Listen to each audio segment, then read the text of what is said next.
let's go over to Rockfin and see what is going on over here. All right, Rockfin. Here we go. Doobie-doobie-doo. Doobie-doobie-doo. Doobie-doobie-doo. I'm your host, Sabrina Salvati. Doobie-doobie-doo.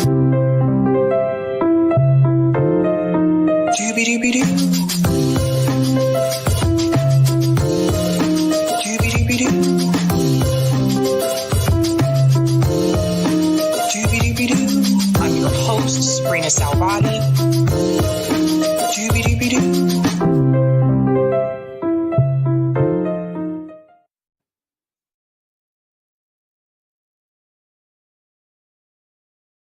All right. Happy Wednesday, guys. It's hump day. We made it halfway through the week. And for those of you who celebrate 420, shout out to you as well.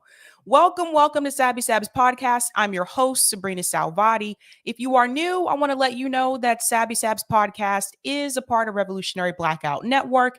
You can catch me there for the roundtable on Thursdays, and you can catch me there on Friday for the Sabby show. You can find me here Monday, Tuesday, Wednesday, and Friday. Shout out to everyone watching on YouTube, Rockfin, and Twitter. Want to give shout outs to people in the chat. All right. Shout out to Freddie, who just became a Sabby member. Whoop, whoop. Whoop, whoop. All right. What's going on? Hugo says we'll be patiently waiting. Hugo's also a Sabby member. Shout out to Miguel, who says peace. What's going on? Hannah G says love you, Sabby. Love you too, Hannah. Shout out to Dana, says cops arrest an 8-year-old child for allegedly stealing a bag of chips. WTF. Yes, I can't wait to get into that story. What's going on? Ryan76 says police were always shit since I can remember, but they are freaking batshit bonkers anymore. How could you handcuff a child like that and feel even somewhat human? Oh man, I can't wait to get into this story. What's going on? Yep, X. I always love your picture with the little bunny there with the glasses. Sabby, you're going to briefly mention the thing with Jordan Sheraton and RBN still propping up Nina Turner. No.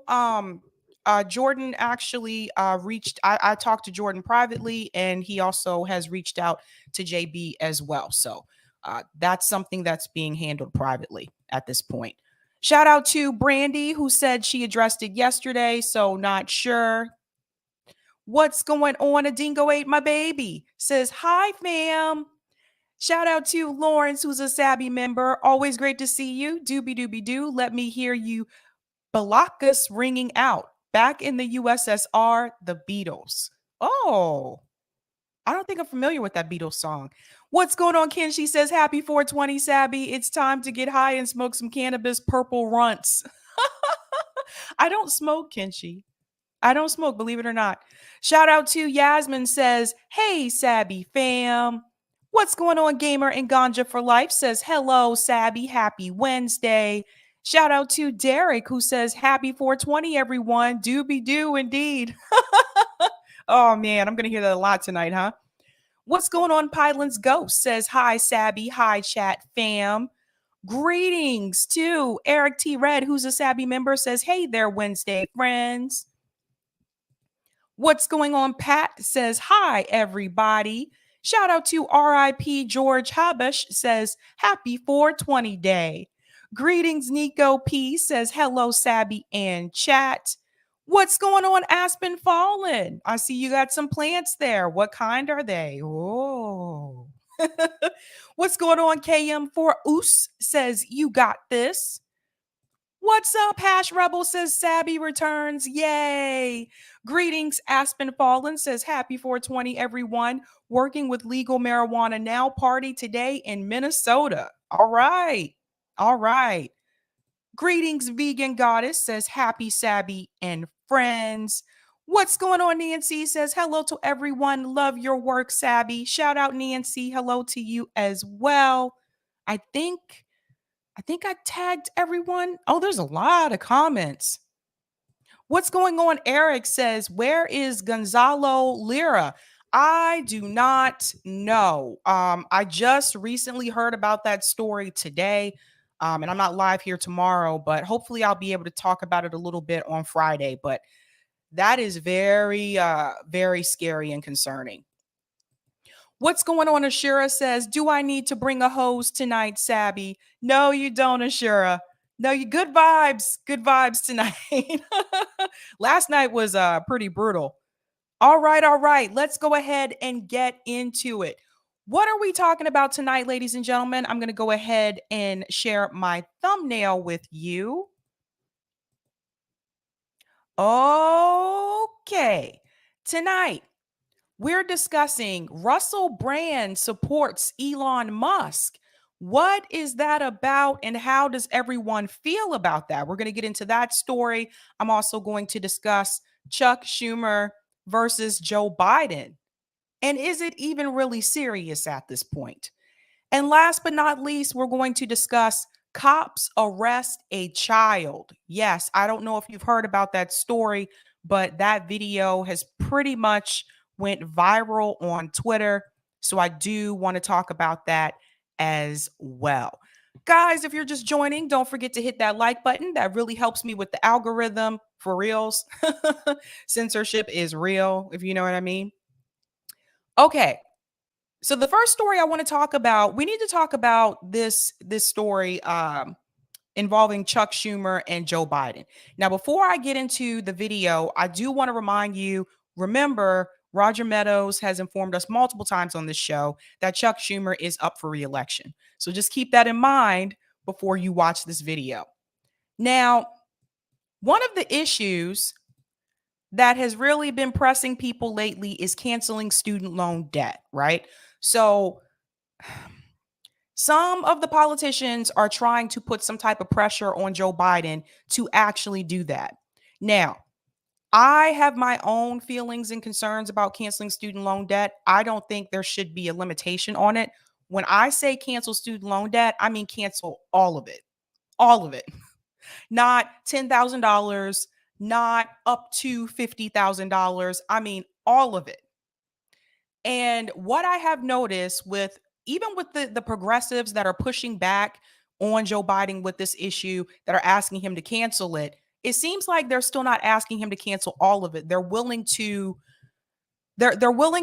go so far, and that's it. And this is one of the problems that I've had for a long time with the Democratic Party. They're only willing to go but so far. And I feel like if you're really going to try to hit the ball out of the park, you really need to cancel all of it. All of it. Let's go ahead and get into this story.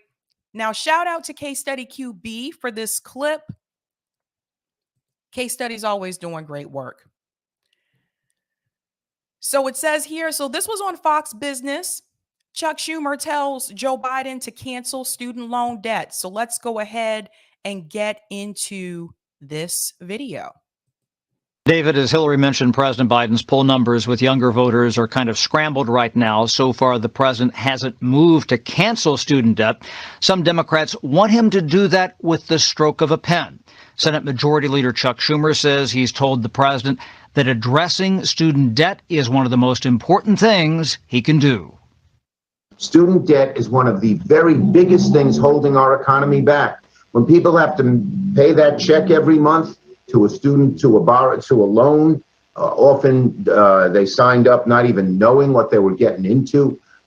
When they have to do that, when they have to pay those checks, they're not buying a car. They're not establishing a career. White House spokeswoman. I just want to chime in here for just a second. If Chuck Schumer feels that way and feels so strongly about canceling student loan debt, then why wasn't he pushing for Bernie Sanders when he ran in 2020? That was one of the issues that Bernie had on his platform. Elizabeth Warren, she had it on her platform, but she only wanted to cancel up to a certain percentage, which, by the way, she still feels that way, FYI. Even Elizabeth Warren is still saying, oh, we need to cancel up to $50,000. Now, I just saw on Hardlan's Media, actually before the stream, that now they're saying they're thinking about canceling $10,000. Okay. And not for everybody with student loans, by the way. There's a certain percentage. I do want to explain to you why that's not going to cut it. Because if you only cancel $10,000 for a lot of people, and I'm speaking as someone who has student loan debt, so I know from experience, for a lot of people, $10,000, that might barely cover the interest. That's why you can't cancel a portion of it. You need to cancel all of it because the interest is really, move my mic, the interest is really going to be a big part of the problem. Because let's say you have student loan debt of $100,000. Now, let's say they say, okay, we're going to go ahead and cancel $10,000 of your student loan debt. Okay. Well, if you have $100,000 student loan debt and they cancel $10,000, if your interest is $20,000, that doesn't really help you. You see, this is the big part of the problem. So the interest is really killing people. Really, really killing people. I actually saw a story one time on Facebook, and this young woman was talking about her student loan debt that she's been paying on it for years since she graduated from college. She had a screenshot, and I wish I would have saved this photo. She had a screenshot of how much she's paid off and how much she owed. She still owed the same amount she did before she started paying on it because all the payments that she made just was going to the interest. Just was going to the interest. This is a big part of the problem is the interest on these student loans. That's why $10,000 is not enough. We need to ask for more. They need to get rid of all, just wipe it all out. And by the way, these student loan companies, they can afford it. And I know they can afford it because there's still students going to college right now taking out student loans. They can afford it. They're just choosing not to. But Chuck Schumer's right in the sense when he says it would really help the economy, that it would really help young people be able to put a down payment on a home, to get married, to start a family, normal things that you should be able to do. This is what we should be able to do. So he's saying that, but at the same time, if he really was passionate about this, why didn't he push for Bernie Sanders when Bernie Sanders was running and one of the issues was canceling student loan debt? The only reason Chuck Schumer is coming out in support of this right now is because he's up for re-election. Let's go back into the video.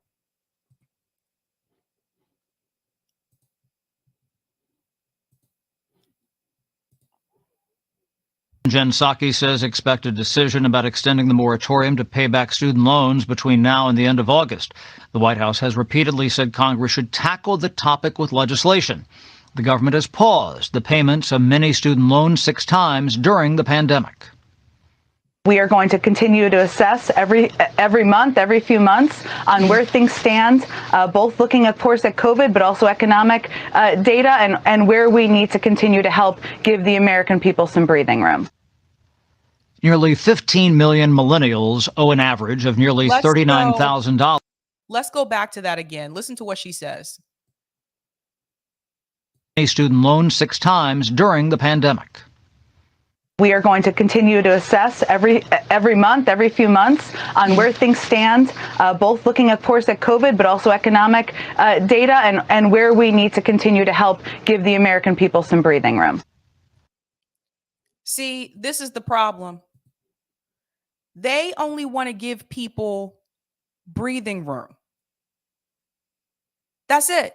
They just want to give you a little bit of room to breathe. They only want to do a little bit of something. And this is ridiculous. And Jen Psaki knows better. For her to say we are going to continue to assess this, there's nothing else for you to explore. The data is already there. The research has already been done. This is just something to buy them more time until midterms come around in November. And then they're probably going to go with this bold claim of if you vote Democrats in for the midterms, if you vote for us again, we're going to cancel up to $50,000 of your student loan debt. And then people will fall for it. They'll vote for them believing that this is going to happen. And then those politicians will win again. Someone like Chuck Schumer could probably win again. And then they'll get there. And then all of a sudden, when people start saying, when are you going to do these promises that you promised us about student loan debt? Then someone like Chuck Schumer is going to come back and say, well, actually, if you look at the bill, if you look at the clause, what we really meant was, and where have we heard this before? Where have we seen this before? More recently, we saw this with Joe Biden, right? When Joe Biden said, if you put Warnock and Ossoff in, I'll make sure you get those $2,000 checks. People voted for them. They got in. People got checks, but they weren't $2,000. Then Joe Biden tried to come back and say, well, you already received part of that money from the Trump administration.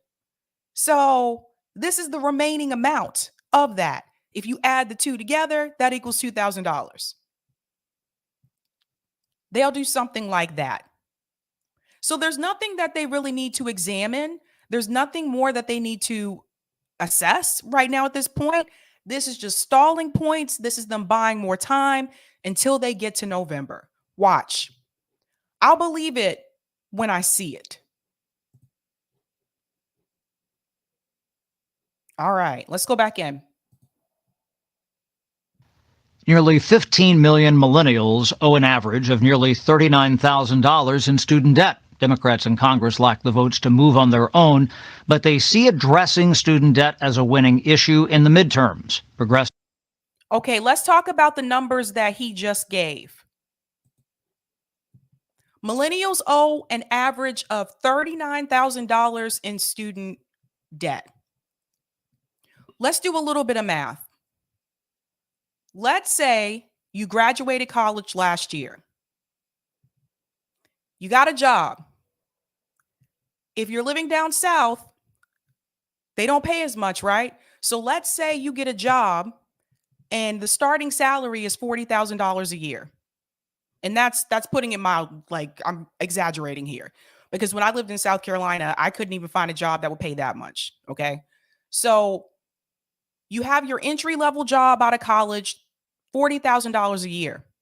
If you're one of those people that owes $39,000 in student loan debt and you're only making $40,000 a year, let's subtract how much you're paying in rent. Let's say you're doing things responsibly in terms of finances. So you're not trying to have your own apartment. You have roommates because you know you have to pay back your student loans.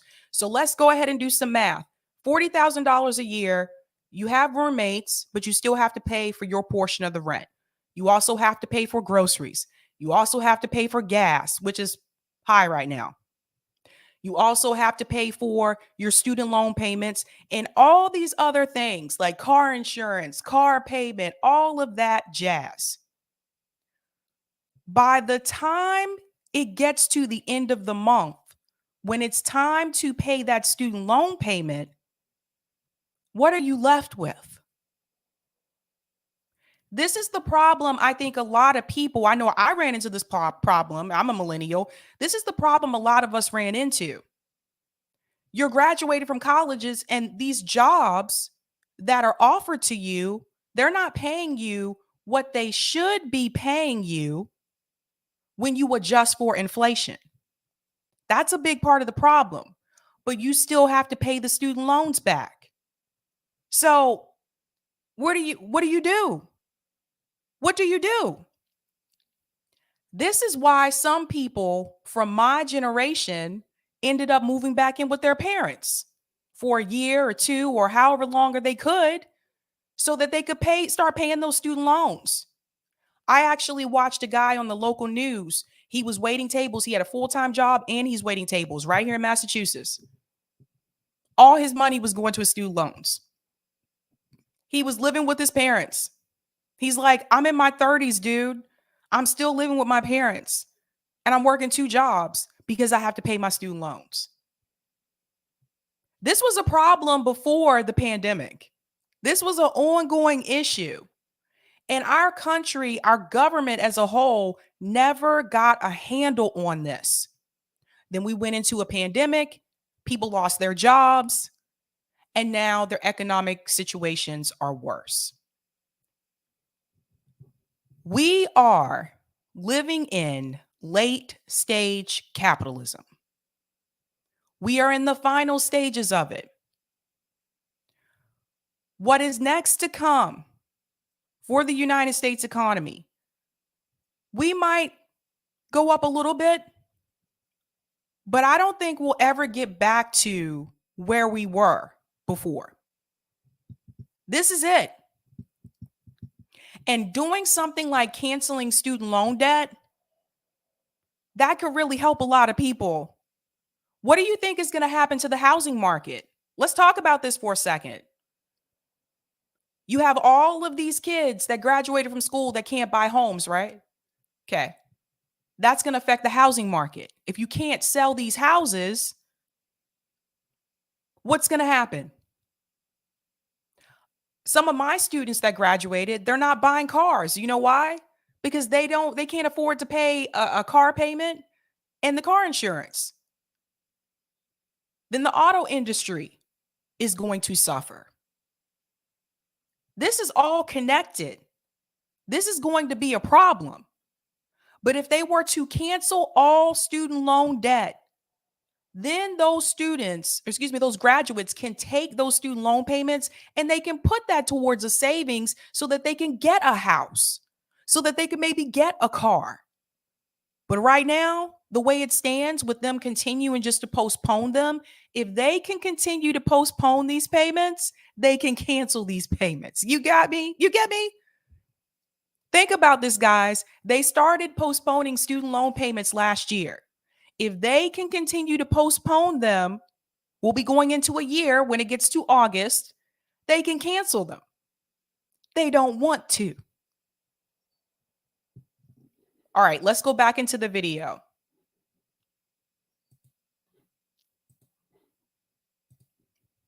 Sabs want the president to cancel up to $50,000 in debt per student. Yeah, so that was the end of the video. I thought there was a little bit more, but I want you to remember those numbers because I think that that's incredibly important. And one of the things that he said, they want them to cancel up to $50,000. This is what I was saying. They only want a certain limitation. And I'm interested to know, where did they come up with that number? Why $50,000? I'm curious. And that's not going to apply to everyone. They only want to apply to certain people. So this is why you can't means test it. This is why you can't means test it. I said the same thing about the stimulus checks. I said, give them to everybody. Why are you trying to decide who made what and who you're going to give it to? That was just ridiculous. Just give the checks to everybody. They didn't even do it right. Did you guys know that even people who had passed away were getting stimulus checks? Did you know that? Where did that money go? This is why somebody needs to start asking these questions. What happened to that money? If you owe student loans and you pass away, what happens to the money that you owed on those student loans? What happens? This is a question I would like to ask Sally Mae. Those companies are insured, they're protected. I'm going to go to some of the comments in the chat. She's Black said, I agree. He needed to cancel all of it. Oh, that $10,000 is just going to go to interest. Swanky Teist, Sab, I owe $185,000 in student loans. 10K won't do shit for me. This is what I'm saying. This is a big part of the problem. Dan said median house price is $375,000 right now. That's out there. Exactly. Pat said financial crimes are more hurtful than property crimes. I feel you. Thanks for the super chat, Mad Ocelot God. Good news, everyone. The ivory-billed woodpecker, thought to be extinct since 1944, has been rediscovered in the swamps of Louisiana. Thanks so much for the super chat. Rational Vid said 13K, Sabby. 13K. You think it should be 13K instead of 10K?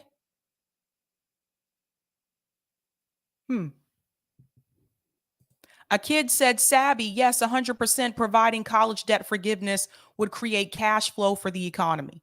Big time. You want to see the economy increase? Cancel student loan debt.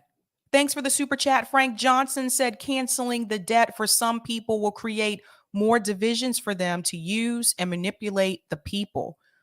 Right. This is why you can't means test it. Just cancel it for everyone. What's that, Eric? He meant you have 13K subs now. Oh, wow. Holy crap. Oh, thanks for letting me know, Rational Vids. Thanks so much. Oh, wow. I didn't realize. Oh, man. Cool. Thanks so much for supporting, guys. I didn't realize that.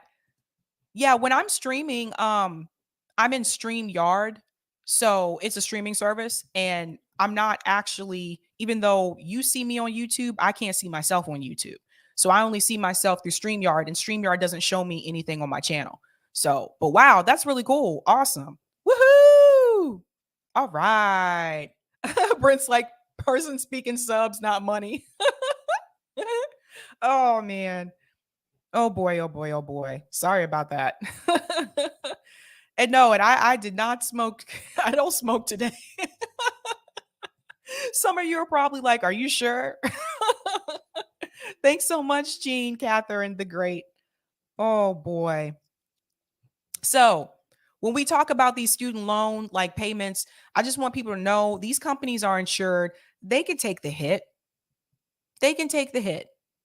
But you know, our government, our leaders, they do not want to cancel it. Now, here's the question that comes up that I get quite often.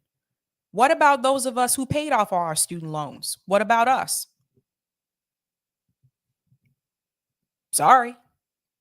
I mean, I'm sorry, but that you can take that same statement and apply it to any new policy that has been enacted in this country that wasn't around when it would have benefited you. Does that make sense? Like, for example, let's talk about healthcare. That's a good one for an example. There have been a lot of different changes to like healthcare, right?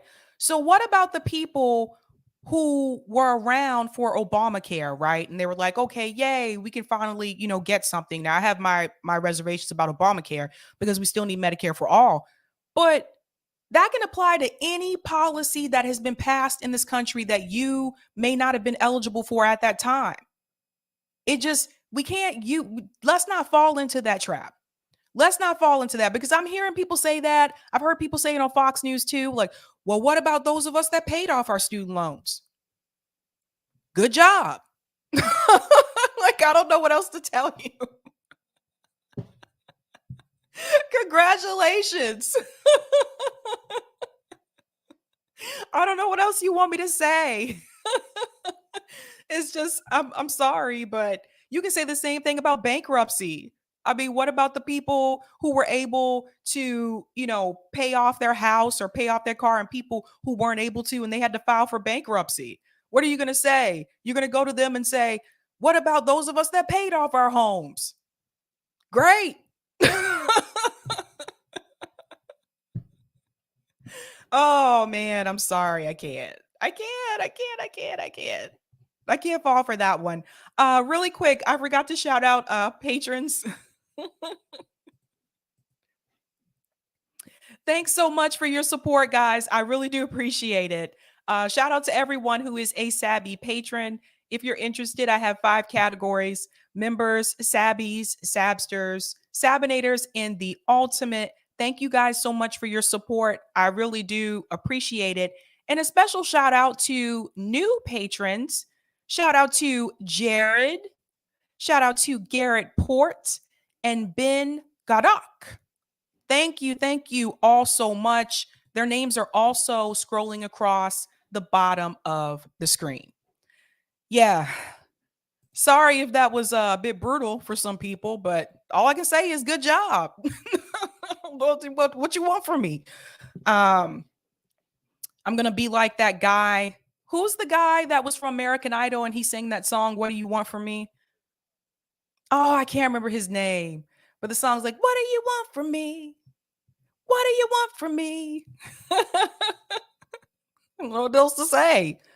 All right, guys. I do want to go ahead and get into our second story. Thanks for the super chat, Jody. Student debt is financial birth control. Oof. That's a good way of putting it. Oh man, that's a good one. Woo. Thank you, Miguel. Adam Lambert, that's his name. What do you want from me? Oh boy. Okay, let's go ahead into our second story. So brace yourself for this one. This video has been going viral on Twitter. Syracuse police.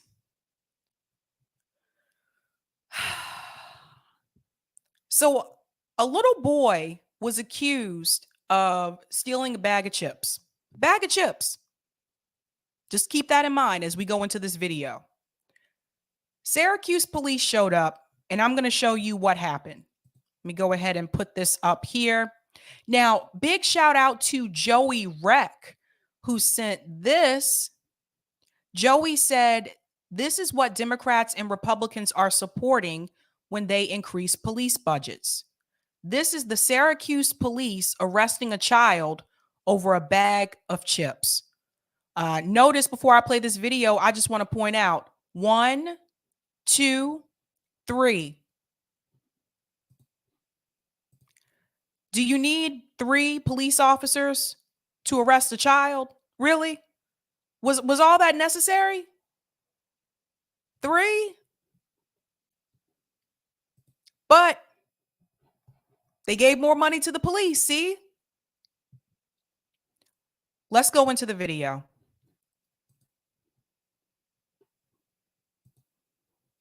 Brace yourself for this one. What is y'all doing? What is y'all doing?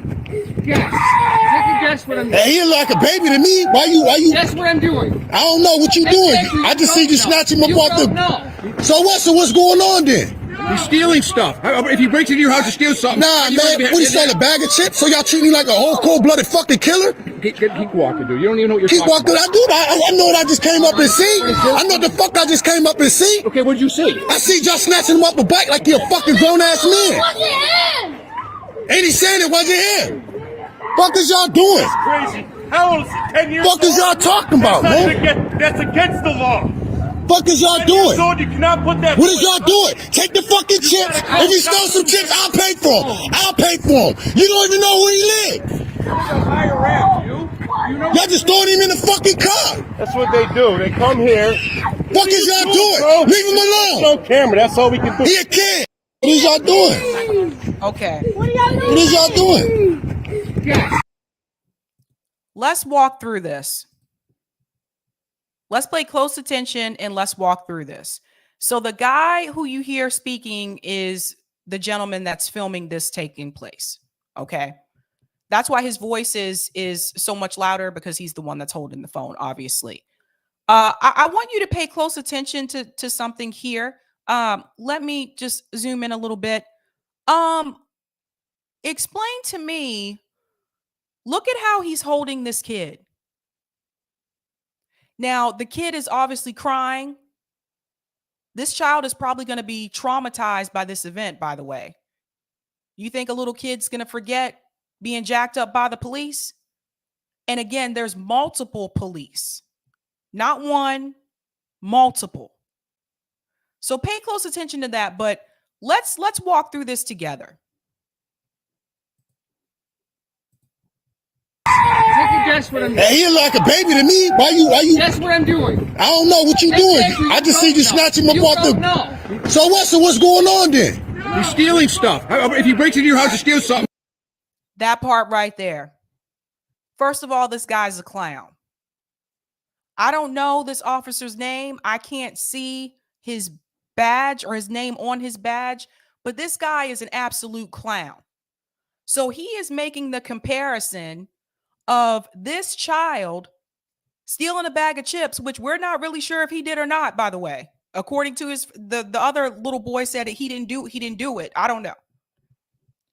But he's making the comparison of a child stealing a bag of potato chips to someone breaking into someone's house. How are those the same? That's not even on the same level. One is someone taking food. The other is someone breaking into someone's house to steal items out of their house. One is a robbery or burglary. This is just taking a bag of chips. How could he make that comparison? That's an exaggeration. Let's continue on. Nah, man. What he saying? A bag of chips? So y'all treat me like a whole cold-blooded fucking killer? Keep walking, dude. You don't even know what you're Keep talking walking. about. I do. I know what I just came up and see. I know the fuck I just came up and see. Okay, what did you see? I see y'all snatching him off the bike like he a fucking grown-ass man. Ain't he saying it wasn't him? So you hear this little boy here is saying that it wasn't him. So this, I don't know. Either way, is this necessary? Is this called for a bag of chips? Really? Look at the people watching. See, there's a gentleman here on his porch or balcony, whatever we're calling it these days. There's a gentleman right here. This is embarrassing. Let's continue. Fuck is y'all doing? Crazy. How old is he? 10 years Fuck is y'all talking about, man? That's against the law. So there's another guy apparently that's not on camera, and you can hear him saying this is against the law. He said, how old is he? What, like 10 years old? What is y'all doing? You cannot put that. What is y'all doing? Take the fucking chips. If he stole some chips, I'll pay for him. I'll pay for him. You don't even know where he lives. So at that point, when the gentleman offered to pay for the chips, why didn't they just let the child go? Now, I know some people are going to come in here and they're going to say, well, he shouldn't have done the crime. Crime? A bag of chips? Why does he need to take food? I don't see any of these police officers asking that question. Why does he need to take food? Doesn't matter if it's chips, bread, whatever. Why does he need to take it? Probably because he can't afford to pay for it. And this goes back to the poverty issue one more time. Because as I've mentioned multiple times before, most crime is poverty driven. A kid. Listen on. Y'all just throwing him in the fucking car. That's what they do. They come here. What is y'all doing? Leave him alone. No camera. That's all we can do. He a kid. What is y'all doing? So you heard what the other guy said in the background. He said, this is what they do. They come here. I've seen these types of situations in person in Baltimore. For those of you who don't know, my family is from Baltimore. I've lived in a lot of different places, but my parents grew up in Baltimore and my extended family still lives there. Every summer, we would go up to Baltimore to visit my grandma, my aunts and uncles, my cousins, the whole group. And one of the things that I noticed is that the police officers, they would just patrol neighborhoods in Baltimore. Doesn't necessarily mean that there was any crime going on. They would just ride around the blocks looking for something, Sometimes they would get out of their car and harass people for no damn reason. These are the kind of things that I saw firsthand. And I noticed the difference because when we would leave Baltimore and we would go back home in our suburban community, I didn't see that type of behavior from police. They weren't patrolling in the suburbs. They did that in Black inner city communities. And that gentleman's right. This is what they do. This is what they do. Now, some people have come forth and they've said, well, he wasn't really arrested. They took him home. But that doesn't seem to be confirmed. That's just the police department statement. Do we believe the police? Because I don't. This little boy is going to be traumatized. This is terrible. Terrible. There was no reason why it needed to escalate to that point. Now, what could have been done differently here? Somebody called the cops. I don't know if it was the store owner or if it was a customer in the store, but somebody called the cops. And I'm going to be honest with you. I've seen people take food before. When I lived in New York, I saw people steal. In Baltimore, I saw people steal food. You think I said anything? Hells no. If somebody is stealing food, that's probably because they can't afford it. People need to eat. I don't see anything. Even if they were to ask me, did you see? Nope, don't know what you're talking about. But somebody called the police. And my question is to the person who did, whether it was the store owner or whether it was a customer, why did you call the police over a bag of potato chips? Why? Is this considered a good use of police resources, of police funds? This is why the current administration is increasing funding for the police. This is what they're doing with their time? Really? What kind of person calls the police on a child for taking a bag of chips? Who does that? Now, if you didn't want him taking something out of your store, who, again, I don't know whoever it was, why not talk to the child? You see how this gentleman here said he took a bag of chips? He said, what? I'll pay for it. I'll pay for it. Why not do that? Why not offer to help that child instead of sending him away to the police state?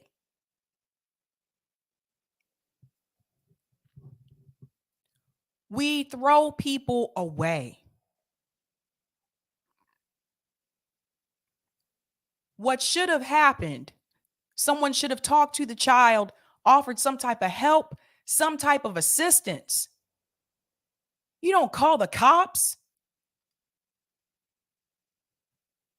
Let's see again. Look at it now. This is ridiculous.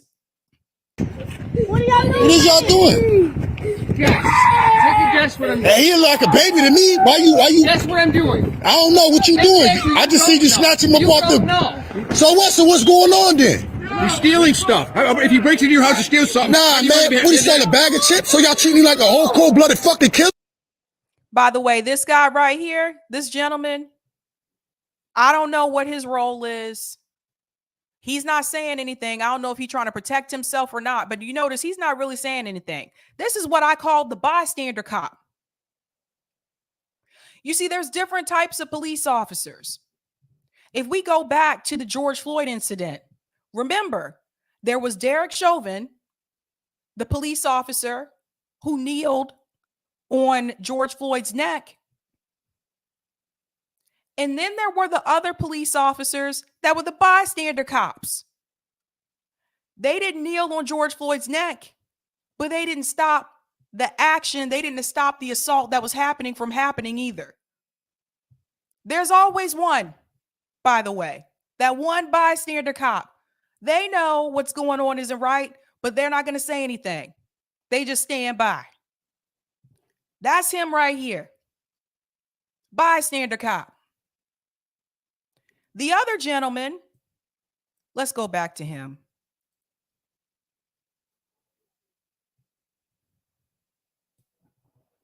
Here we go. Take a guess what I'm doing. Hey, he like a baby to me. Why you? Guess what I'm doing. I don't know what you doing. I just see you snatching him off the. That guy right here. I just see you snatching him off. Take a guess what I'm doing. Hey, he like. This is what I call the asshole cop. He's the one that's more likely to mouth back, be aggressive. That's the asshole cop. Let's go on. A baby to me. Why you? Guess what I'm doing. I don't know what you doing. I just see you snatching him off the. No. So what? So what's going on then? You're stealing stuff. If he breaks it. This guy right here, he's the defender cop. He's the one that comes in and tries to defend the assaulter cop. All three of them go together. You have the assaulter, you have the defender, and you have the bystander. That's how these types of incidents are able to go down. If you look at a lot of these police brutality incidents, you usually have one of those three. In this situation, you have all three. George Floyd's situation, you had all three. I'm not going to play that George Floyd video on here again. But you had all three.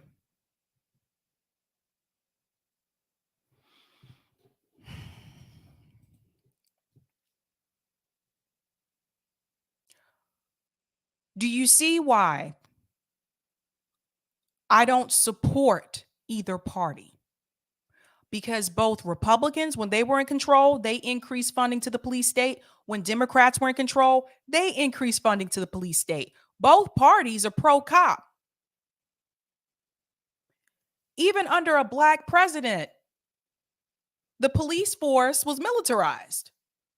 Under Barack Obama, he supports the police state. So this is why I don't know. This is why. And I went off about this last night because I'm like, people who are telling us you're voting for the individual, you're not voting for the party. That individual is going into one of those parties. So you're still supporting the party. I have a problem with that. I wasn't always that way. That wasn't always the case. But fool me once, they fooled me twice. They will not fool me again. I'm going to go to some of these comments. Leroy, who's a Sabby member, said this story enraged me. Yeah, this was uncalled for. A waste of resources. Nico said, and yet there are rich people getting away with major robberies of resources from other countries. And there's no accountability for that. Dana said criminalization of poverty. Yep. You're criminalized from being poor. J-Rod said, my friend got shot in the leg at 14 years old in the Bronx for stealing a bag of chips from a gas station. You guys see?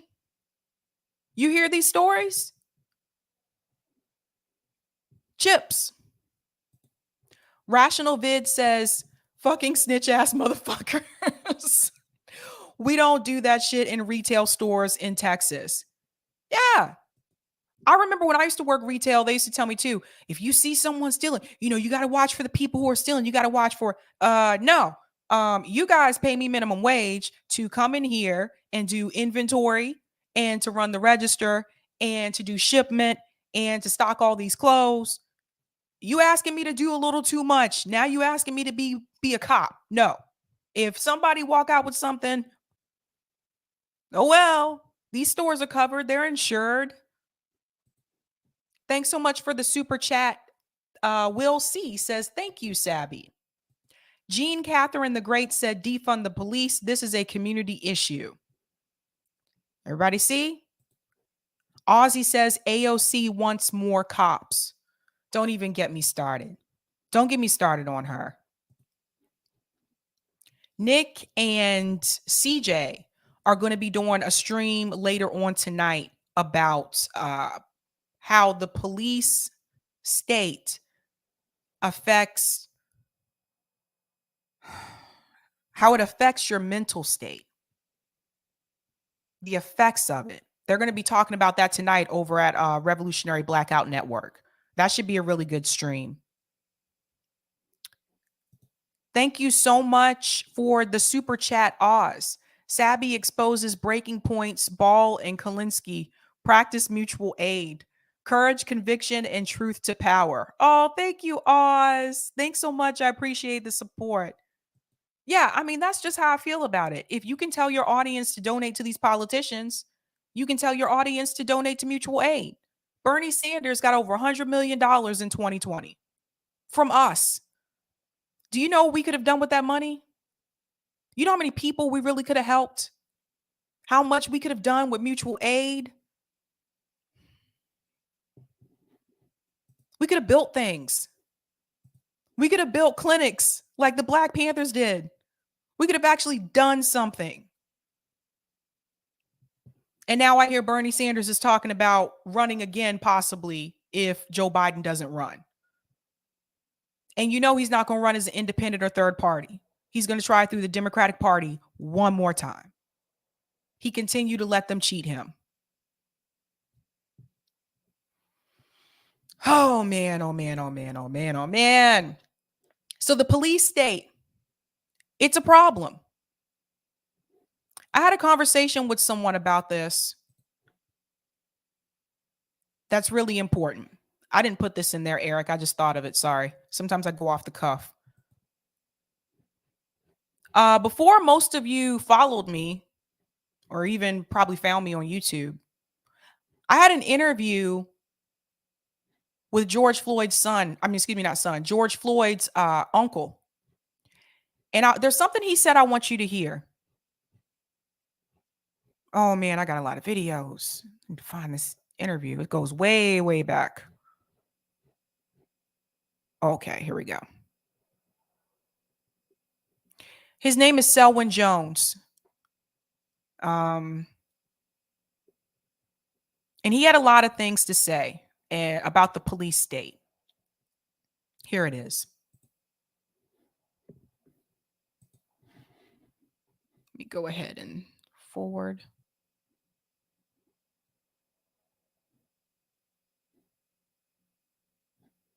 Okay. Thank you about that. We got out of our country, but we couldn't go eat in a restaurant.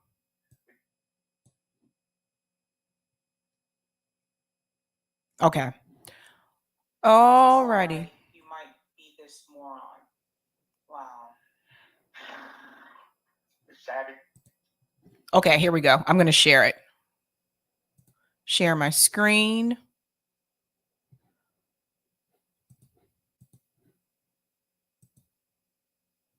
All right. So this was an interview I did with Selwyn Jones. This is George Floyd's uncle. I want you to listen to something that he said here.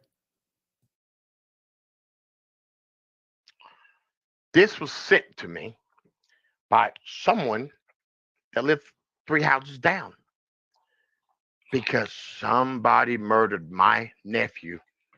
I sell dope to kids. And I've seen these, the people that we were, I've been on for 18 years. Sorry, that was the wrong spot. Slaves that we had running around out there. If you were thinking about running, you weren't going to run when you seen Big Buck get beat. And it's sad, dear. It's absolutely sad that most people have that same mentality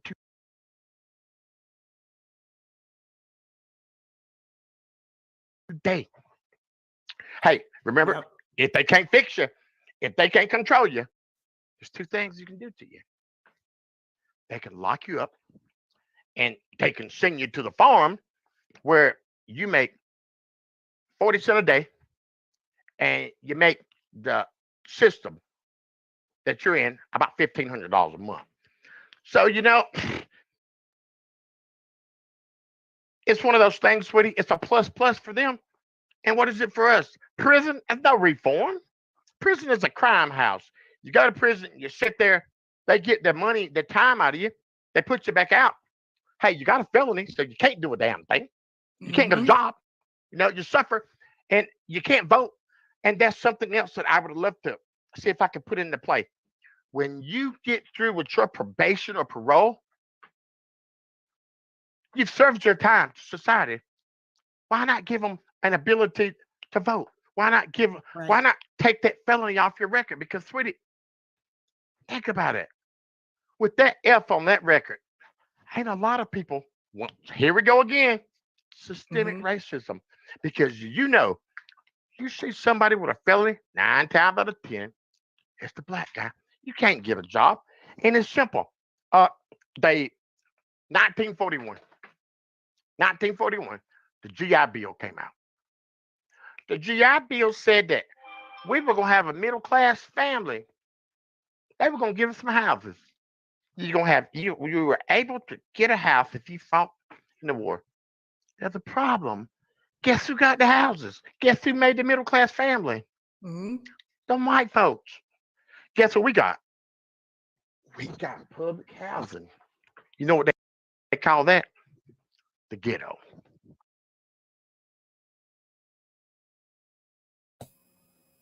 And he's right. What he did there is he connected slavery to the police state. He said back in the day, they used to call them slave patrols.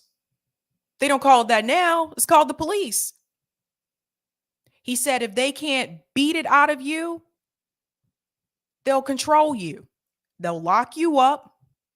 Once you got a felony on your record, don't nobody want to hire you.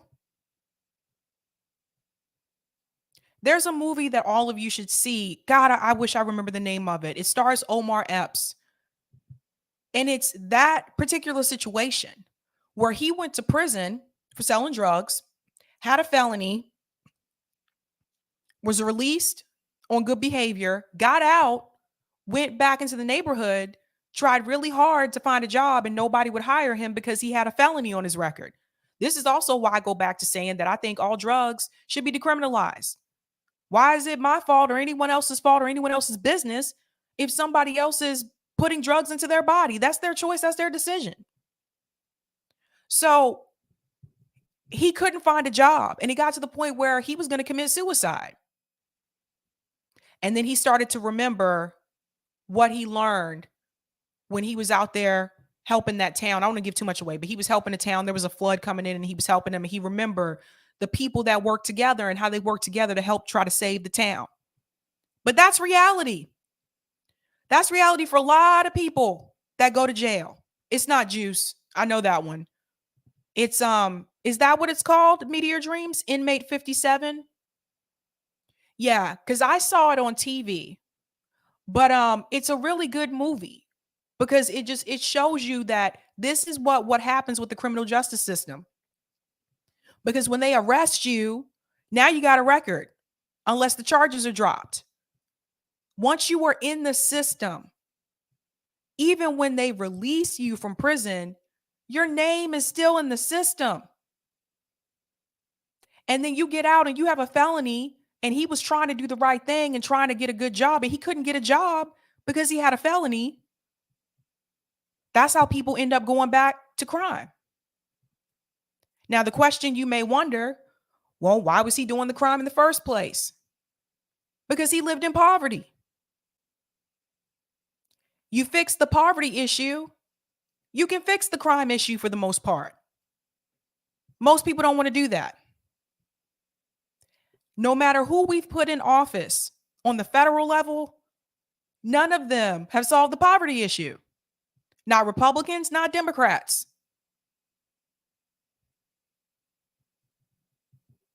Jonathan said, oh, the movie is called First Time Felon. Thanks, Jonathan. I knew someone would know. Thanks so much. Thanks, Eric. Eric told me too. It's a really good movie. If you have the chance to see that, you should watch it. Okay, I'll take that comment on Rockfin, Eric. All right. Thanks so much for this. Roger Meadows, thanks for the tip. I keep remembering the episode on Different Strokes back in the 80s where Arnold stole something from a store or something I forgot. Then when Mr. Drummond showed up, the cop told Drummond, "We have the cuffs on for extra effect or something I forgot." Then when he went to take the cuffs off, Arnold took the cuffs off by himself because his hands were so small. That was for the studio audience. Laugh. Interesting. Interesting. Definitely check out that movie if you can. But the police state is a problem. I'm going to go ahead into our third story. So Elon Musk, I want to get you guys' opinion on this, okay? So Elon Musk wants to buy Twitter. People have different opinions about this. Now I want to go ahead and tell you I'm not a fan of Elon Musk. Like I'm not an Elon Musk stan like some people. But I'm going to show you both sides of this. I'm going to show you people who are against it, and I'm going to show you someone who is for it. Russell Brand is actually for this. And of course, our friendly Mr. Liberal guy who keeps the Clintons and the Obamas in power, Robert Reich, is 100% against it. Why is Robert Reich against this? Let me show you this article, and then I'm going to go into the Russell Brand video. So, Elon Musk's vision for the internet is dangerous nonsense. This is coming from Robert Reich. By the way, for those who don't know, Robert Reich actually ran for governor in Massachusetts in 2002. I don't know if anybody knows that. That's just something, that's a good trivia question. All right, let's go back into the article. Here we go. Skip down to this portion here. At least the US responded to Trump's lies. Trump had 88 million Twitter followers before Twitter took him off its platform, just 2 days after the attack on the Capitol, which he provoked in part with his tweets. Trump's social media accounts were also suspended on Facebook, YouTube, Instagram, Snapchat, Twitch, and TikTok. By the way, I don't agree with that. I'm anti-censorship. So even when they took Trump off, I'm like, yeah, that's really not a good, that's not going to be good. That's going to come on everybody, right? Now people see. All right. These moves were necessary to protect American democracy. But Elon Musk, the richest man in the world with 80 million Twitter followers, wasn't pleased. Musk tweeted that the US tech companies shouldn't be acting as the de facto arbitrator of free speech. Musk continues to tell his 80 million followers all sorts of things. I disagree with many of his positions, but ever since I posted a tweet 2 years ago criticizing him for how he treated his Tesla workers, he has blocked me. So I can't view or post criticisms of his tweets to his followers. Follow me here with this, guys. This is interesting. Seems like an odd move for someone who describes himself as a free speech absolutist. Musk advocates free speech, but in reality, it's just about power. Musk is compelled to buy $2.64 billion of Twitter stock, making him the largest individual shareholder. Last week, Twitter announced that Musk will be joining Twitter's board of directors, prompting Musk to promise significant improvements in the platform. Sunday evening, though, it was announced that Musk would not be joining Twitter's board. No reason was given, but it's probably part of a bargaining kabuki dance. Musk wouldn't have plopped down $20.64 billion for nothing. If he is not on Twitter's board, he's not bound by a standstill agreement in which he pledged to buy no more than 14.9% of Twitter stock. Musk now faces no limit on how much of Twitter stock he can buy. He'll buy as much as he needs to gain control. What improvements does Musk have in mind for Twitter? Will he use his clout over Twitter to prevent users with tens of millions of followers from blocking people who criticize them? I doubt it. Will Musk use his clout to let Trump back on? I fear he will. And that is what this is really about, ladies and gentlemen. That is why Robert Reich is so afraid of this. Musk has long advocated a libertarian vision of an uncontrolled internet. That vision is dangerous rubbish. There's no such animal, and there never will be. Someone has to decide on the algorithms in every platform, how they're designed, how they're evolved, what they will reveal, and what they will hide. Musk has enough power and money to quietly give himself this sort of control over Twitter. Newsflash. The person who currently controls Twitter also has the power to do that. Imagine that. Okay. Oh boy. Musk talks about freedom of speech, but his real power is freedom of reach, reaching 80 million Twitter followers with accountability to anyone and enough money to buy himself a seat on Twitter's board. Okay. That's Robert's take on all of this. Basically, long story short, Robert Reich doesn't want Elon Musk to own Twitter because he's afraid that Elon Musk might allow someone like Trump to come back on. To that, I say, so what? I don't agree with everything I see on Twitter. I don't agree with everyone that responds to me on Twitter. But I don't have to agree, and I don't have to approve of it. I can simply choose not to read it. I can choose not to follow those people. We all have that option.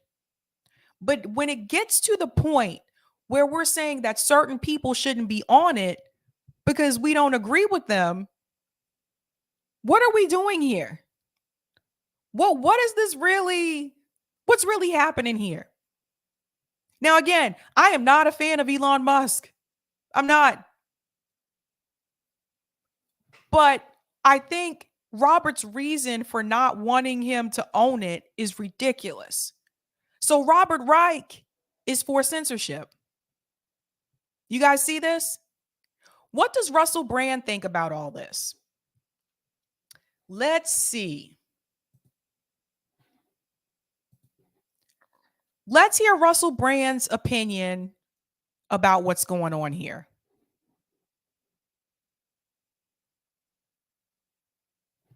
All right, here we go.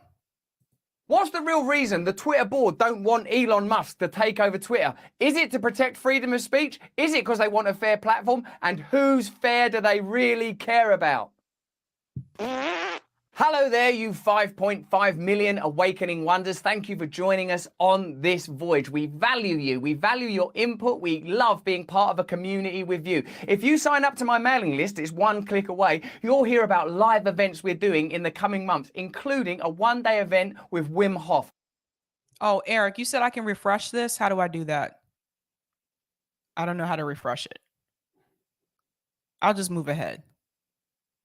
Okay, here we go. Culture war. Is the culture war a legitimate conflict or is it a distraction? Who is being protected? Who is being served? These are some of the questions we're going to be looking at in this video. If you're not a subscriber to our channel, subscribe right now. We love seeing that number going up. It gives us a real buzz. Twitter's board on Friday unanimously approved a plan that would allow existing shareholders to buy stocks at a substantial discount in order to dilute the holdings of new investors. The method, known as a poison pill in the finance world, suggests Twitter will fight Elon Musk to prevent a hostile takeover. So already there's sort of financial skullduggery taking place. Already they're willing to use stratagems and spoils and trickery to prevent Musk taking over. Shortly after Musk shared he'd become the largest shareholder in Twitter, Vanguard Group purchased more shares and surpassed him, now owning 10. Oh, look at that, ladies and gentlemen. Vanguard Group. You hear me talk about them on here a couple of times. Vanguard Group, I showed you before that chart of all the companies, all the companies that Vanguard controls or their shareholders as a part of that. Pay close attention to that. 10.3% of the company. Twitter's other top shareholders are Morgan Stanley and BlackRock. So it's not like Twitter's existing owners are like the British naturist David Attenborough and Mother Teresa and Lady Diana. Who owns Twitter at the moment? Elmo of Sesame Street. He's a lovely little bloke. You can trust him. It's like BlackRock and Morgan Stanley and Vanguard. So really, what kind of ethics and morality is Elon Musk outside of that Morgan Stanley, BlackRock and Vanguard are inside of? Musk Right. That's a good point. So I wanted to point that out. Some people are talking about this like Elon Musk is like this, I don't know. Elon Musk is like this evil, corrupt empire person that's trying to take over Twitter. But Twitter's already managed by corrupt companies. BlackRock, Vanguard, Morgan Stanley. Let's remember BlackRock is the reason why the coal miners went on strike in Alabama, because BlackRock was buying up the property. There's just, let's be real. Let's be real. But you notice Robert Reich didn't mention that. In his little article there, he talks about how Elon Musk would be a danger for someone like him to own Twitter. But Robert doesn't mention that Vanguard and BlackRock already own shares of Twitter. And their danger is way more dangerous than Elon Musk. Don't get me wrong. Like, they own a lot. Just something to think about. Let's go back into the video. Discussed his offer to buy Twitter at a TED Talk in Vancouver, saying Twitter has become kind of the de facto town square, so it's just really important that people have both the reality and the perception that they are able to speak freely within the bounds of the law, Musk said, although he wouldn't have said it that quickly. He don't like to zip through a sentence, does he, old Elon? A good sign as to whether there's free speech is someone you don't like allowed to say something you don't like, Musk said. And if that's the case, then we have free speech. Seems like a pretty reliable maxim to judge whether or not you have free speech. Are you willing to listen to dissent? Are you willing to listen to opposing opinions? Or are you always looking at ways of shutting that down, changing the rules so that that stuff can be excluded? It's damn annoying when someone you don't like says something you don't like, but that is a sign of a healthy, functioning free speech situation. Yeah, I'd love it if the comments below were just, Russell, you're great, your cardigan's great, your hair is great, love the woodshed, but not as much as I like it. I'd love that. But we accept dissent. We have to accept dissent. It's necessary to have dissent. That's a healthy sign of democracy as much. Right. So here's my take on this. Like, you guys know, like, I'm anti-censorship. And if there's things that people say that you don't agree with, like on Twitter or any social media platform, again, you don't have to follow those people. You don't have to listen to them. So if Elon Musk wants to bring, free speech to Twitter, I would say that's a positive. That's a plus. I still don't like Elon Musk like that, though, because Elon Musk, he's another one. He doesn't treat his workers properly either. A lot of times people mention Jeff Bezos, but Elon Musk doesn't treat his workers properly either. So, maybe some of the Tesla employees should try to unionize. I don't know. Maybe they've tried that before. But again, he's a billionaire. He's another oligarch.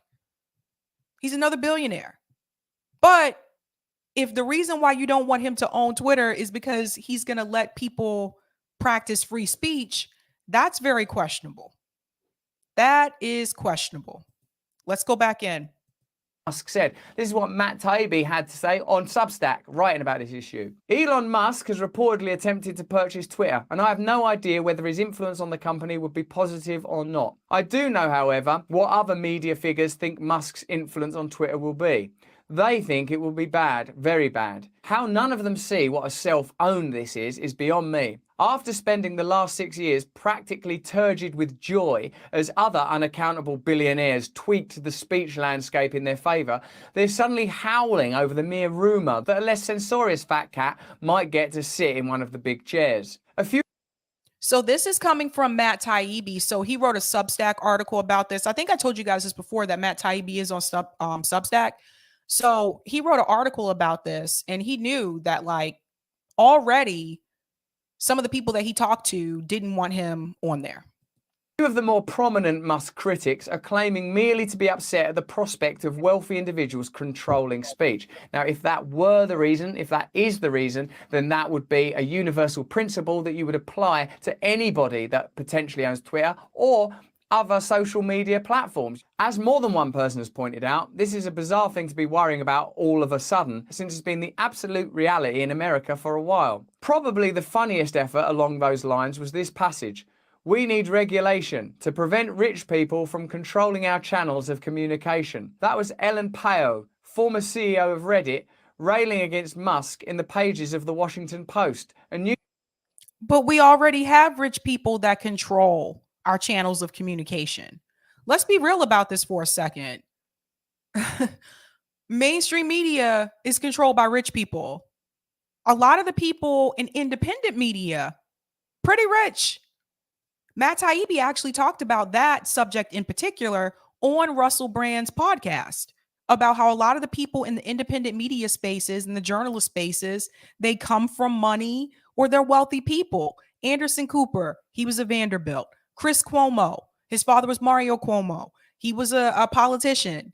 Like the list goes on and on. Like a lot of these people are already connected. Even Matt Taibbi mentioned himself how he went to private school here in Massachusetts. So I hate to tell Ellen Pio this, but our channels of communication are already controlled by rich people. Let's just be real.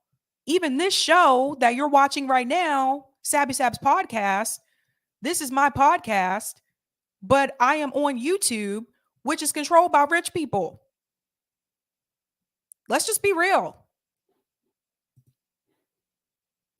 Newspaper owned by Jeff Bezos complaining about rich people controlling channels of communication. The broader idea, I suppose, that is at stake is one that we talk about a lot on our channel. A lack of true values and principles. Absolute values, kindness, service, community, free speech. Some of the things that are in the American Constitution that are there as kind of a timeless framework within which a healthy democracy might grow. If you disagree with a principle, then I suppose we should be able to debate its application. But what we have at the moment are systems of censorship that favour either one side of an argument or another, with no one saying, look, I'm willing to listen to all sides of an argument. That's what I think we have to advocate for. True free speech, the freedom of speech of people that you oppose. Now, as I understand it, Elon Musk has... Yeah, that's true too, because another thing I can say, again, in reference to, well, let's use mainstream media and independent media. Mainstream media, again, if you're looking at CNN and you're looking at Fox News, they usually have on people that agree with them. Most of the time. Most of the time. When they bring on someone that doesn't, agree with them, it's usually some type of debate style thing. Like when Nomiki goes on Fox News and she goes on the Faulkner Report, they're debating against her, right? So, but most of the time, it's usually people that they agree with. Same thing in independent media. Most of the time, people that you see come onto these shows, it's people who already agree with them. Unless it's a debate. But other than that, I don't see people doing debates a lot like they used to, like a couple years ago. I think some people have kind of moved on from that. They don't do that as much anymore. But for the most part, it's usually people that agree with them. And this is something I've been talking about too. Like, I've brought people on the show before, and some of you didn't like that too much. You were like, I don't like this person. This person's crazy, or I don't agree with them. And that's one thing I will tell you oftentimes on the show. You're not going to agree with everyone that comes on. I don't agree with everything that people say when they come on, and I'll push back on people. But I think it's important that you do talk to people that you don't agree with.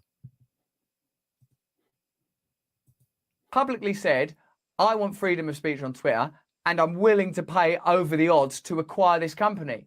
So then what do the people who oppose him want really? Because surely you want more money, and presumably you want more freedom of speech. It's the freedom of speech thing, right? What's left is they want to be able to control the cultural output of that platform. Now, This ain't news to a lot of you because many people have observed that Twitter has become a pretty censorial place for a little while now, whether you like Donald Trump or not. And I know loads of you do and loads of you don't. But kicking Donald Trump off of a platform, I don't know, man, is that freedom of speech when a social media platform has more power than a president? And I seem to remember that a lot of these people that are complaining now were like, good, get him off there, get him off there. Right, Elon Musk coming in.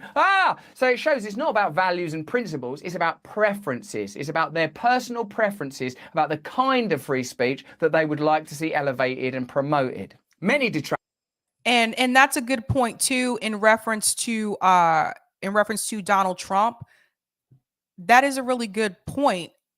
I may not have agreed with the things that Trump said on Twitter, but does that mean he shouldn't be there? Something to think about. Actors went the power route, suddenly getting religion about concentrated wealth having control over the public discourse. However, they didn't stop there. Media figures everywhere are openly complaining that they dislike the Musk move because they're terrified he will censor people less.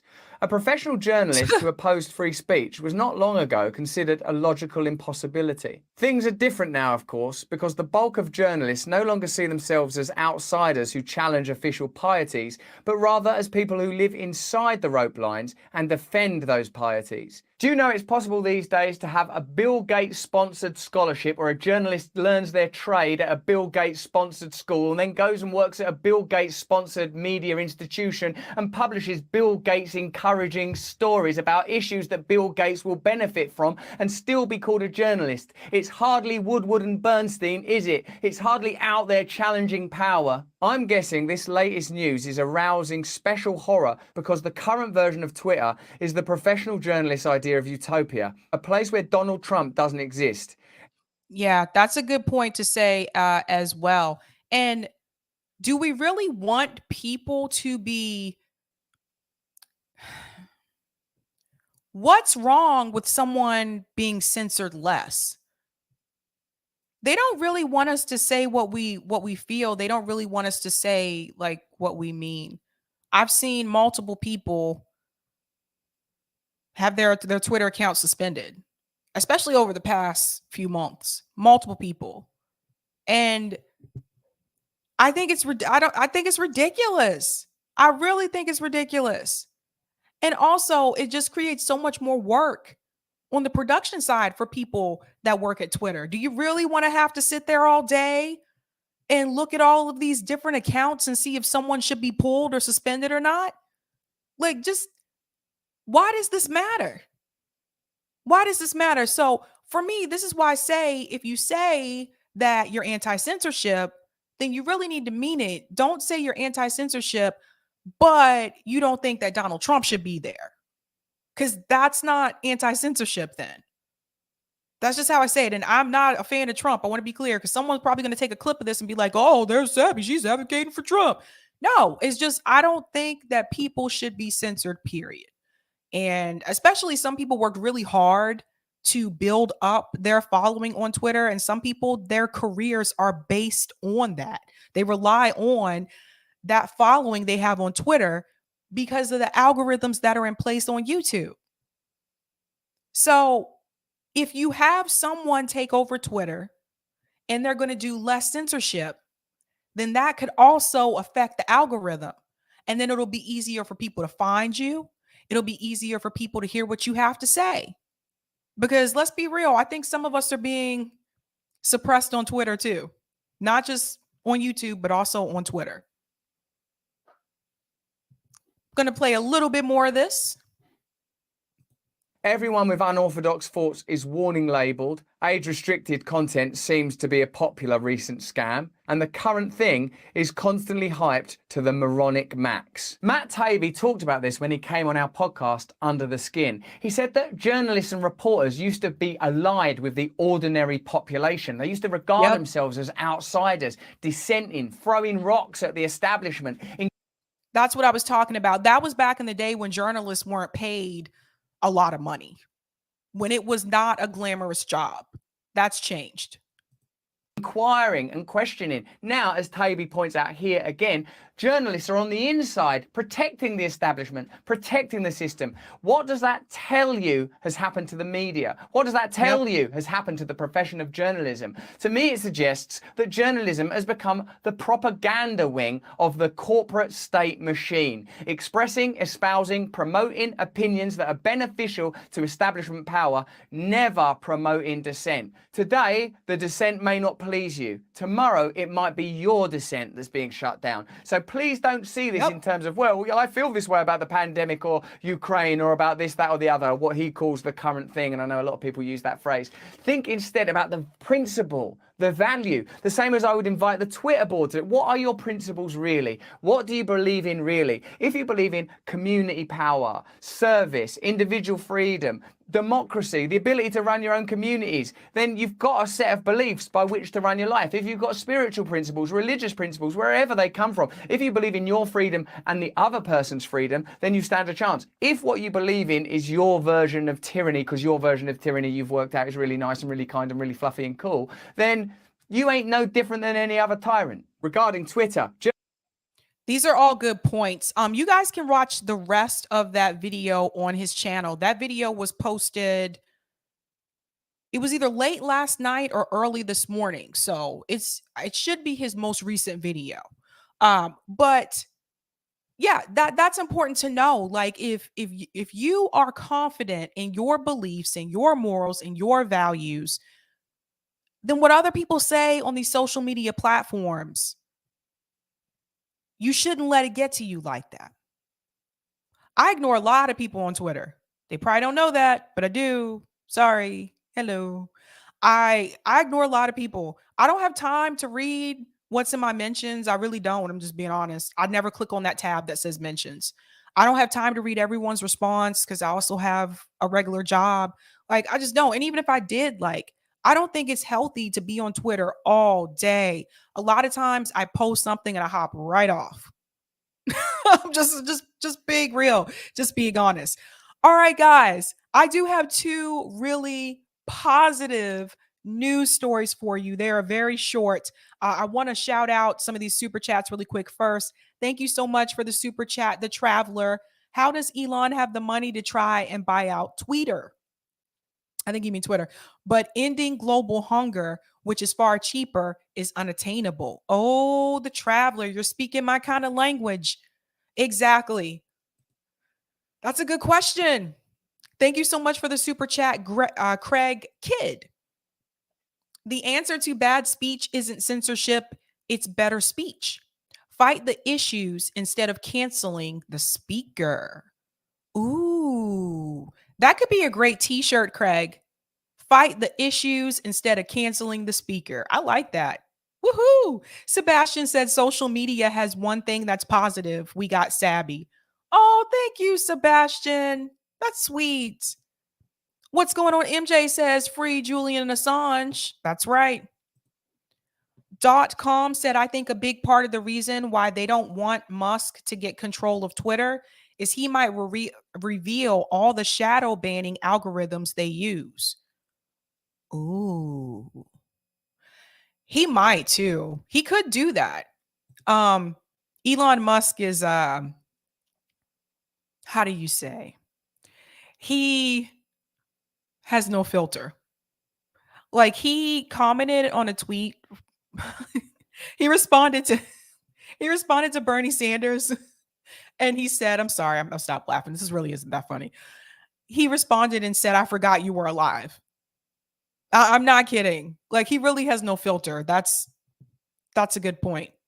All right, guys, I have two great news stories for you.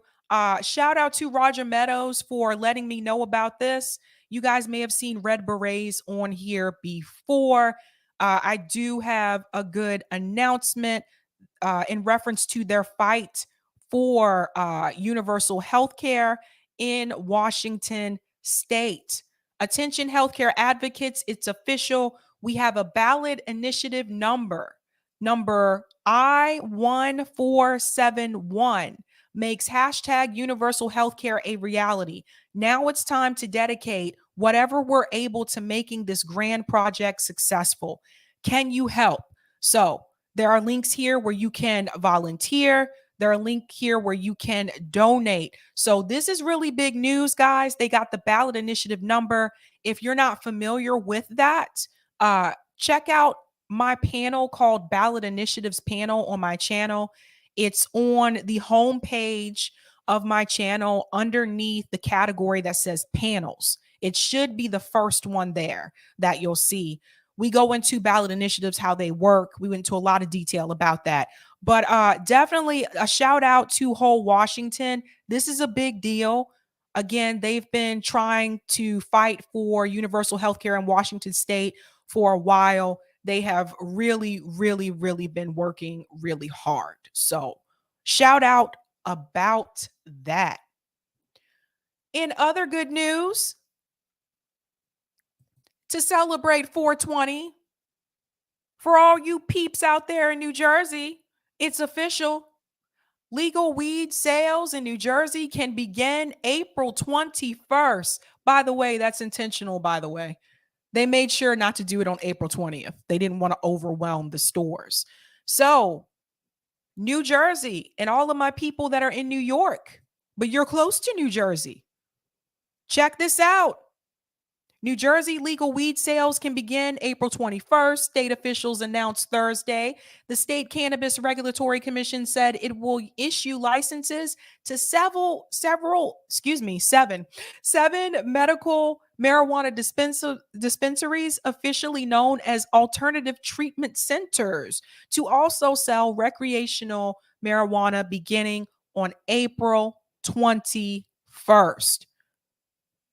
The centers that have been approved to sell recreational cannabis at their medical marijuana sites: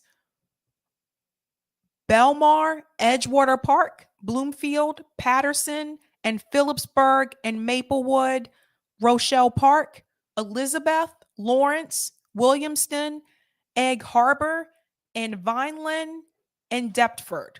So shout out to all you peeps out there in New Jersey. You got something to celebrate tomorrow and bring it on home. Bring it on home. All right. 2 big direct action events that are coming up this week. This Friday, I will be at the Massachusetts Peace Action. I'll be one of the speakers there. There's a rally in March, and it's called People, Planet, and Peace Over Profit. This is in honor of Earth Day.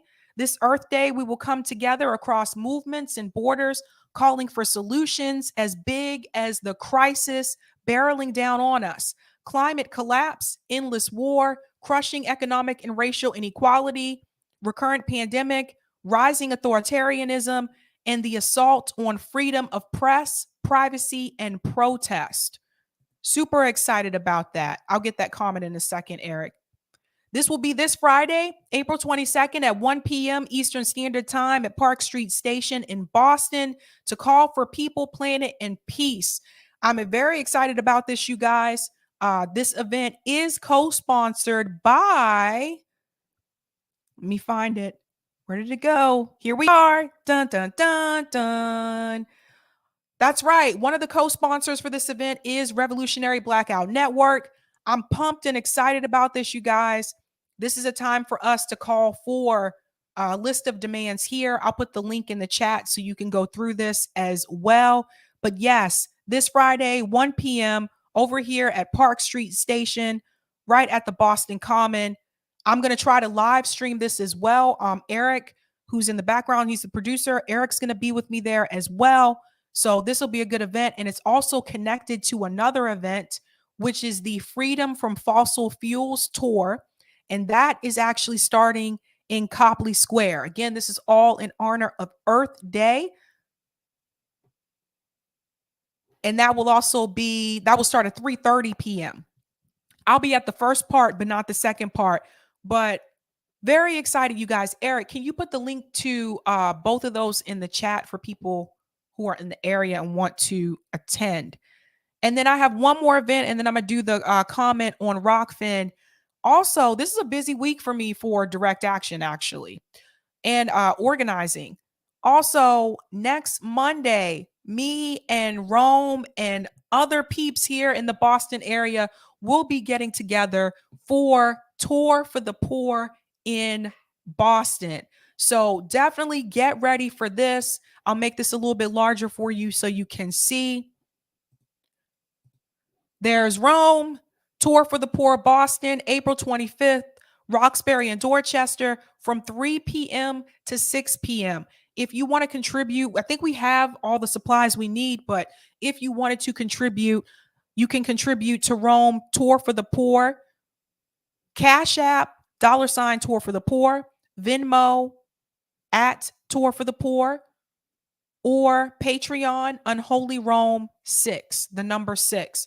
So yeah, I'm pumped and excited about that. Rome most likely is going to live stream Tour for the Poor on Revolutionary Blackout Network. That's where he puts his Tour for the Poor videos. So I'm definitely pumped and excited about that as well. All right, I'll take that comment on Rockfin. All right. Thanks so much for the tip, Roger Meadows. Owners of Twitter are not corrupted, but are the corruptors. But you're also on Rockfin, a worker co-op, which is not controlled by rich people. We need a constitutional amendment forcing government to finance all media, regardless if it speaks negatively or positively about the government. Force the government to fight us with both hands tied behind their back. Well said, Roger. Well said. All right. I think I got everyone's comments. Yes, I did. All right, guys. Tomorrow's Thursday. I'm not here on Thursdays. I'll be on Revolutionary Blackout Network for the roundtable instead. So definitely check me out there. I'll be back on here Friday. I'm really excited about the direct action events this week. I'm really excited about Tour for the Poor. Really wanting to get involved there and help Rome as much as possible. And yeah, tweet this out, share this with people, let people know about these events that are going on, because I know a lot of people say they want to get out and do something. Well, there's things going on. People are actually trying to help people, but you got to share the information. So let people know, like, we are trying to help people. For Tour of the Poor, I got, we'll have hygiene kits, and we also have tents as well. I believe we'll deal with the food situation when Rome gets here. But this will be my first time meeting Rome, so I'm really excited. I hope I don't get teary-eyed because you guys know, I'm a Pisces, so But yeah, should be a lot of fun. Guys, go check out Nick and CJ over at Revolutionary Blackout Network. They're going to be talking about the police state and how it has negative effects on your mental state. Other than that, guys, have a good night. Keep up the fight.